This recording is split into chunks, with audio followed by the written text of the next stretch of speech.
की जय हो। इस प्रकार श्री सुखदेव जी राजा परीक्षित को कथा सुना रहे हैं। ये कथा सुनने के बाद जड़भरत की परीक्षित ने कहा, यानी सुखदेव जी ने परीक्षित से कहा कि राजन अब और क्या सुनना चाहते हैं। परीक्षित ने कहा कि महाराज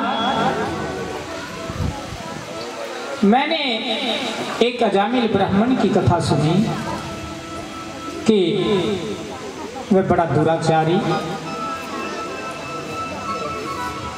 चोरी करता था, ठगी करता था और उसके जीवन में पुण्य का कोई काम ही नहीं था, पाप कर्म करता था। फिर भी वह उसके सबसे छोटे पुत्र का नाम नारायण था और मरने के बाद उसको भगवान विष्णु के पार्षद ले गए, उनके दूत ले गए, यम के दूतों से छुड़ा कर। तो इस कथा को मैं सुनना चाहता हूं, आप कृपा करके मेरे को ये कथा सुनाइए। श्री सुखदेव जी महाराज कहते हैं, राजन कन्याकुब्ज देश में एक अजामिल नाम का ब्राह्मण रहता था और वह बड़ा पापी, दुराचारी, चोरी ठगी करता था। उसने अपने जीवन का अधिकतम समय पाप कर्म करने में लगाया और वह इस प्रकार पाप का तो समझो उसके जीवन में भंडार भरा पड़ा था। पुण्य कभी करता ही नहीं था, ना सत्संग में जाता था, ना कभी भगवान की कथा सुनता था और न ही कभी साधु संतों के संग में जाता था। प्रतिदिन उसका यही दिनचर्या चलती थी। उम्र बीतती गई और वह जहां पर भी जाता चोरी ठगी करता और धीरे धीरे उसको पाप करने से जीवन में आनंद मिलता था। यानी उसका पाप करना ही जब कर्म था तो उसका जीवन भी ऐसा हो गया कि पाप करने से ही उसको आनंद आता था। सत्कर्म तो कभी उसके मन मस्तिष्क में आता ही नहीं था कि अच्छे काम करें। इस प्रकार वह कभी रात को, कभी प्रातः काल ही, यानी कभी भी उसने ये विचार नहीं किया कि ये जो तू घोर कर्म कर रहा है, पाप कर रहा है, इसके करने से अधोगति को जाएगा, नरक को जाएगा, कभी नहीं किया। परंतु अपने सबसे छोटे बच्चे का नाम उसने नारायण रखा था। अब जब उसका मृत्यु काल समय आया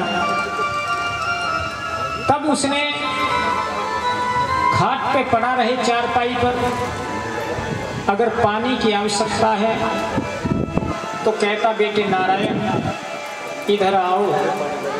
वो बच्चा बालकों के संग खेलता था, परंतु अजामिल बड़े प्यार से उसका मन, जैसे जड़ भरत का मन उस हिरनी के बच्चे में लगा हुआ था, इसी प्रकार अजामिल का मन अपने सबसे छोटे बच्चे के स्वरूप और नाम में, यानी वो नारायण नारायण पुकारा करता था।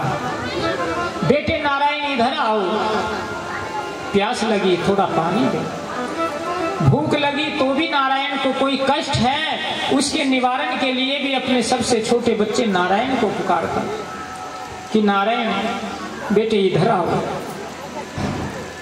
नारायण बड़े चाव से अपने पिता अजामिल के पास आता था वह बच्चा होनहार था और जैसा यानी पिताजी उसको कहकर के बुलाते तुरंत आता था। बच्चों के खेल खेल में, जबकि बच्चे अगर खेल रहे हों तो जल्दी से खेल छोड़कर नहीं आते, परंतु नारायण तुरंत जैसे पिताजी ने आवाज दी कि बेटा कहाँ हो, इधर आओ, तो तुरंत चला आता था। इस प्रकार जीवन बीतता गया। 80 वर्ष की आयु हो गई। अब 80 वर्ष की आयु हो गई, वह बच्चा तोतली बोली। जब बच्चे तोतली बोली बोलते हैं तो कितनी प्यारी लगती है। बच्चा किसी का भी हो, चाहे पशु पक्षी मानव दानव किसी का भी हो, बच्चा भगवान का स्वरूप होता है और वह सबसे ही प्यारा लगता है। बाल रूप जो है भगवान का स्वरूप होता है, वो चाहे किसी का भी बच्चा है परंतु वो प्यारा ही होता है। जब 80 वर्ष की आयु हो गई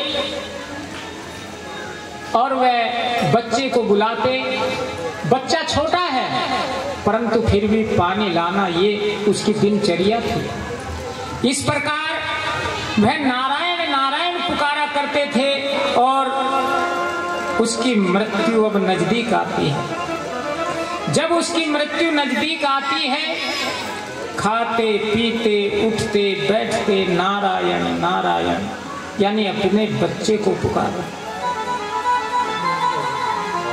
चारपाई पे लेटे लेटे नारायण नारायण नारायण, इधर आओ बेटे। इस प्रकार उसको भाव विभोर होकर के वह अपने बच्चे के ध्यान में लीन रहने लगा। मृत्यु निकट आई। जब मृत्यु निकट आई तब यम के दूत अजामिल के प्राण को लेने के लिए आए। आज्ञा पालन में बाधा न हो।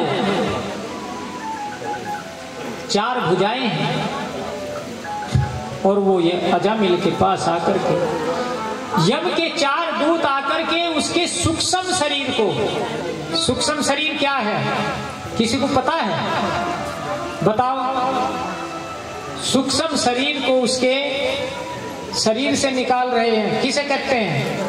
ये जो आत्मा है, यानी इस आत्मा का स्वरूप जब ये निकलती तो जैसे ये हमारा स्वरूप है, ये शरीर है, ऐसे ही वो इस शरीर में से आत्मा को यम के दूत खींच रहे हैं। जब यम के दूत अजामिल की आत्मा को शरीर से निकाल रहे यानी सूक्ष्म रूप को निकाल रहे हैं, तभी जिस समय व्यक्ति शरीर छोड़ करके जाता है तो ये कप छाती से अड़ जाता, बोला नहीं जाता। चावल अपने पास नहीं। हाँ, जो महिलाएं चावल लाई वे अपने पास रखें, क्योंकि आज वामन भगवान का प्राकट्य है। इसकी कथा आएगी राजा बलि के कारण तीनों लोग यानी स्वर्गलोक पे भी उसने कब्जा कर लिया था और तब भगवान ने वामन का रूप धारण करके उससे 3 पग पृथ्वी दान ली थी। ये कथा आएगी आगे। इसलिए जो महिलाएं चावल लाई वे अपने पास रखें। जब वामन भगवान जी आएंगे, भिक्षा में मांगा था उसने बलि से, तो वो भिक्षा करते हुए यानी राजा बलि के दरबार में आएंगे। बोलो भागवत भगवान की। अब यम के दूत जब सूक्ष्म शरीर को निकाल रहे हैं और वह मुख से बोल नहीं निकल रहा, गले में कफ अटा हुआ है, तो नारायण नारायण पुकारने जब लेकर आइए उन्हें, अब ले जाओ। तो थोड़ी देर नारायण का आप लोग भी सिमरन करेंगे 2 मिनट। आगे चावल अपने धो रखो, बड़े चले जाओ। वाणी का प्रभाव, वाणी से बोलना है, बाजेगा। नारायण का केवल 2 मिनट, क्योंकि अजामिल के बेटे का नाम नारायण है और वो नारायण नारायण पुकार रहा है। और जब मृत्यु निकट आई और सूक्ष्म शरीर को यमदूत निकाल करके ले जा रहे हैं तो मुख से बोल नहीं निकल रहा, क्योंकि कफ मलगम जो वो छाती में अट गया, अड़ गया। आंखों से देख रहा मेरे परिवार के सब हैं, परंतु कोई कुछ नहीं कह रहा। यानी उनके मन में ये सवार कोई कुछ नहीं कह रहा, मेरी मदद नहीं कर रहा। वे यम के दूत केवल उसी को दिखते हैं जिसकी मृत्यु आती है और उसके सूक्ष्म शरीर को वो निकाल करके ले जाते हैं, उसी को भी यमदूत दिखते हैं। परंतु मुख में कफ अड़ जाने के कारण वो बोल नहीं पाता और मन मन में सोचता कि सब यहाँ बैठे हुए हैं, परंतु कोई मेरी मदद ही नहीं कर रहा। बहुत बोलना चाह रहा, परंतु मुख से बोल नहीं निकलता। तब है मन ही मन, मुख से वाणी तो निकल नहीं रही, परंतु नारायण नारायण पुकारने लगा। सभी बोलेंगे नारायण नारायण नारायण नारायण नारायण नारायण, बोलो नारायण नारायण नारायण नारायण नारायण नारायण, बोलो नारायण नारायण नारायण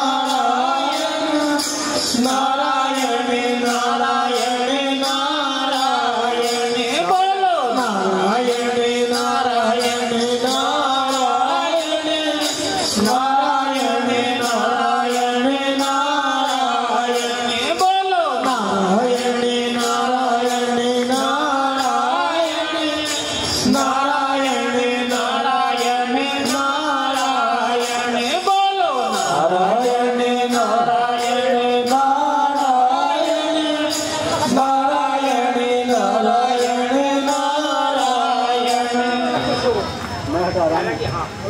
बोलो नारायण भगवान की जय हो। अजामिल के बच्चे का नाम नारायण। अब है नारायण नारायण पुकारता हुआ जैसे जोर जोर से कह रहा, परंतु मुख से आवाज नहीं जा रही। परंतु भगवान नारायण ने उसकी वाणी को सुना। जब भगवान नारायण ने वाणी को सुना तो तत्काल भगवान विष्णु ने अपने पार्षद दूत भेज दिए कि जाओ, ये अजामिल हमारे नाम को पुकार रहा। और यम के दूत उसको जबरदस्ती उसके सूक्ष्म शरीर को उसके शरीर से निकाल करके ले जाना चाहते हैं। तभी विष्णु भगवान के पार्षदों ने हंसकर मेघ के तुल्य गंभीर वाणी में उन्हें अपना परिचय दिया। धार्मिक महत्व एवं लक्षण बतलाते हुए अजामिल को मुक्त कर देने का उपदेश करना आरंभ कर दिया। जब भगवान विष्णु के पार्षदों ने यमदूतों को कहा तो यमदूतों ने कहा कि आप कौन हैं? कि हम भगवान विष्णु के पार्षद हैं। कि ये तो दुराचारी था और इस दुराचारी को यमराज ने दंड देने के लिए इसके प्राण हमको लेने के लिए भेजा, इसलिए हम इसके सूक्ष्म शरीर को, इसकी आत्मा को लेकर के जाएंगे। तब भगवान विष्णु के पार्षदों ने कहा कि तुम यम और नियम जानते हो कि नहीं, कि हम अपने यानी यमराज जी की आज्ञा का पालन करते हैं। और उनकी आज्ञा है कि अजामिल के प्राणों को सूक्ष्म रूप में उसके शरीर से निकाल करके लाओ। तब पार्षदों ने हंसते हुए गंभीर वाणी में कहा कि यम के दूतों, हम विष्णु के पार्षद हैं और तुम लोग जाओ, हम लोग इस अजामिल ब्राह्मण के सूक्ष्म शरीर को बैकुंठ ले जाएंगे। कहाँ ले जाएंगे? बैकुंठ। बैकुंठ किसका लोक है? पता किसी को है? बताओ। विष्णु भगवान का। यानी बैकुंठ लोक विष्णु भगवान का है, इसलिए वे विष्णु भगवान के पार्षद थे। उसके सूक्ष्म शरीर को कि हम वहां ले जाएंगे और तुम भाग जाओ यहां से। तब इस प्रकार उन्होंने उसी समय सर्वदा के लिए अपने बच्चों, अपनी ब्राह्मणी को त्याग दिया और भगवान विष्णु के पार्षद उसके सूक्ष्म शरीर को बैकुंठ में ले गए। तब यमराज के दूत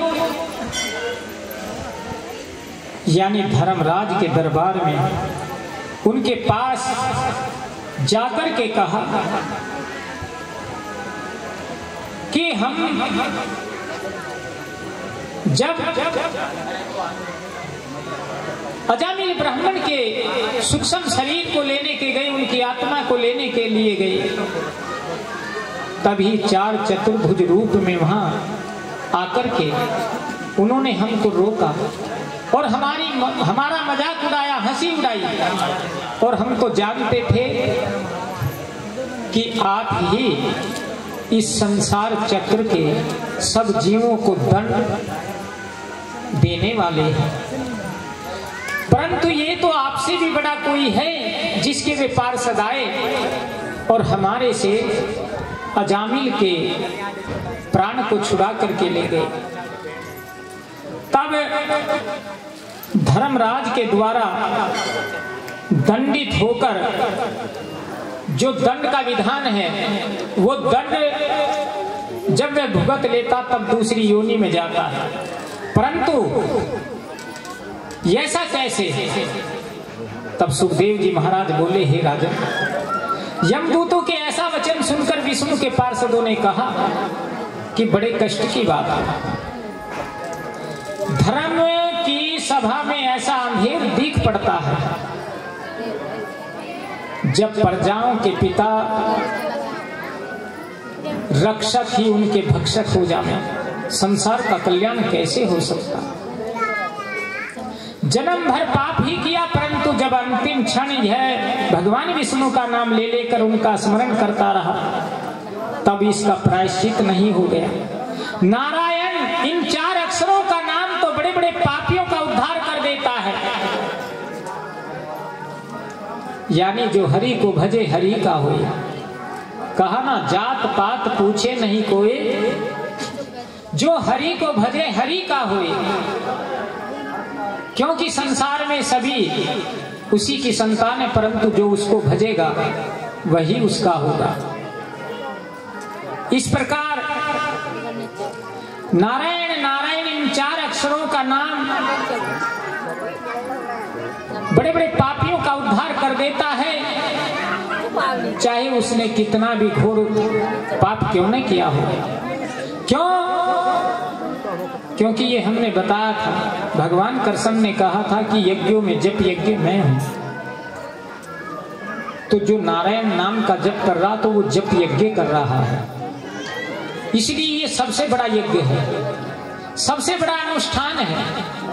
जो भगवान के नाम का सिमरन करता है तो ये सबसे बड़ा जप है, इससे बड़ा जप कोई धरती में यज्ञ नहीं है। इसलिए चाहे कोई ब्रह्म हत्यारा हो और चाहे कोई गो हत्यारा हो, चाहे मद सेवी मांस मदिरा भी पीने वाला हो, परंतु जो भगवान के नाम का सिमरन करता है वो भी शुद्ध हो जाता है, उसकी आत्मा शुद्ध होती चली जाती है, जो निरंतर भगवान के नाम के सिमरन में लगा रहता है। इसलिए वेद मनु और व्यास जी ऋषियों ने, यानी बड़े बड़े ऋषि संतों ने वेदों में, ग्रंथों में, पुराणों में प्रायश्चित जो व्रतादि का विधान कहा वह इतना विशुद्ध नहीं जितना भगवान के नाम के सिमरन का। हमसे कोई गलती हो जाए तो हम प्रायश्चित करते हैं, क्योंकि बड़े बड़े अगर हमसे जीवन में अपराध हो गए हों तो हम उसका बैठ करके एकांत में, कहीं जाने की जरूरत नहीं है, घर में बैठ करके भगवान को साक्षी मान करके प्रायश्चित करना चाहिए। पश्चाताप जिसको बोलते हैं, पछतावा कि ये मेरे से बहुत गलत काम हो गया, कि भगवान मेरे को अब क्षमा करना, पर आगे जीवन में ऐसी शक्ति देना जिससे कि मेरे जीवन में आगे कोई गलत काम ना हो। इसी को प्रायश्चित बोलते हैं, प्रार्थना करना। परंतु ये नहीं कि गलती करते जाओ और माफी मांगते जाओ, प्रायश्चित करते जाओ। प्रायश्चित का मतलब है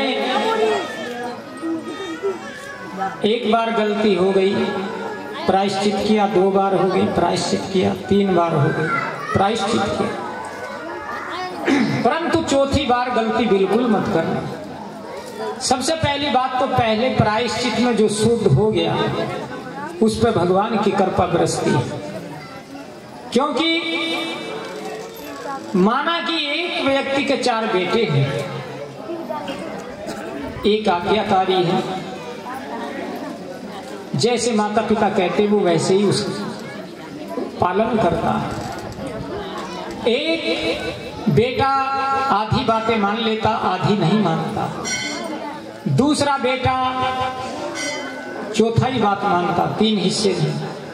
चौथा बेटा बिल्कुल नकारा है, वह माता पिता की आज्ञा का पालन नहीं करता, न उनकी बात मानता है, बल्कि उनको अपशब्द भी बोलता है। अगर वे काम को कहते तो तुम्हारे हाथ पैर टूट गए क्या, तुम नहीं ला सकते, मैं नहीं ला के दूंगा, पानी अपने आप ला करके पियो, बेटे ये सामान लिया अपने आप ले आओ। अगर वो कहते बेटे खेत में चला जा, कि अपने आप कर लो, मैं नहीं जाऊंगा, यानी उसके मन में हर बात की ना ही ना है। ये चौथा बेटा है। अब ये बताओ, जो माता पिता का आज्ञाकारी बेटा है, यानी सत्व रज तम 3 गुण है। इसी प्रकार आध्यात्मिक दृष्टि से या सामाजिक दृष्टि से, सांसारिक, अगर माता पिता का आज्ञाकारी बेटा है तो माता पिता उसको आशीर्वाद देंगे, और जो नकारा है, जो बिल्कुल मानता नहीं और गाली भी देता, मार पिटाई पे उतारू, तो उसको क्या देंगे, अंदर अंदर से उसको श्रापित करेंगे। अब यहाँ पर अजामिल बैकुंठ में गया, विष्णु जी के पार्षद उसको ले गए। ये भगवान के नाम की महिमा, यानी भगवान के नाम की कमाई का वो है, वो जो उन्होंने नारायण नारायण नाम जपा था। इसलिए लक्ष्मीपति नारायण विष्णु भगवान के पास अजामिल पहुंच गया। भगवान नाम के जप में इतनी शक्ति है कि नरक में भेजे जाने वाला अजामिल, भाई जिसने घोर अपराध कर रखे थे तो वो उसका ठोर ठिकाना कहाँ था, घोर नरक। यानी घोर नरक में जाने वाला अजामिल, वह भगवान के नाम का कीर्तन करने से, कर्म बंधन कट जाने से, भगवान का भक्त बनकर नरकों की भयानक यातना से बच जाता है और विष्णु लोक को प्राप्त होता है। बोलो भागवत भगवान की।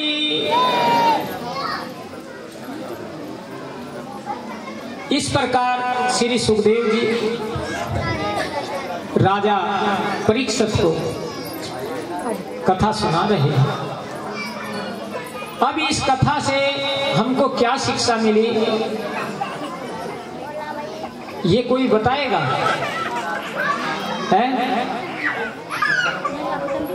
इस कथा से अजामिल की हमको क्या शिक्षा मिली, जबकि वो घोर पापी था, फिर भी वह विष्णु लोक गया, तो क्या कारण था, इससे हमको क्या शिक्षा मिली, कोई बताएगा? कोई नहीं बोल रहा, बोलना चाहिए जल्दी। हाँ, भगवान के नाम के, हाँ,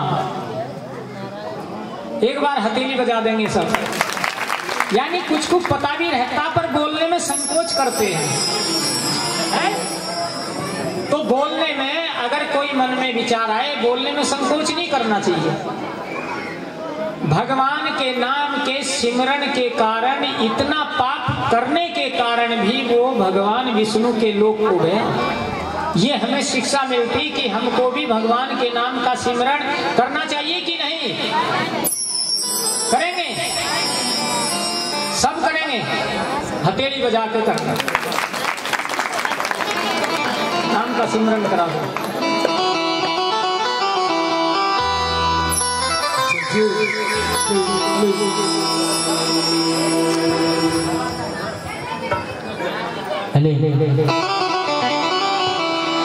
हरे कृष्ण कृष्ण कृष्ण हरे हरे हरे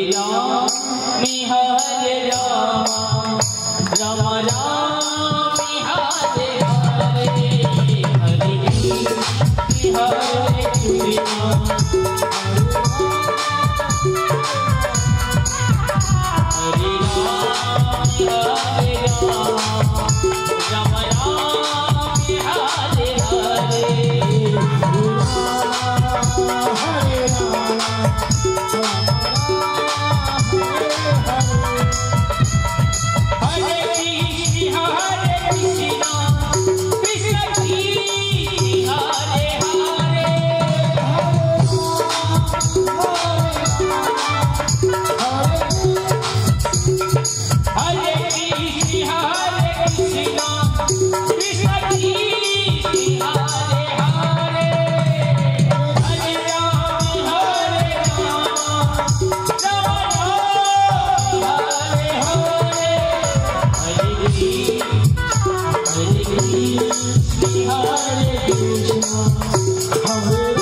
चले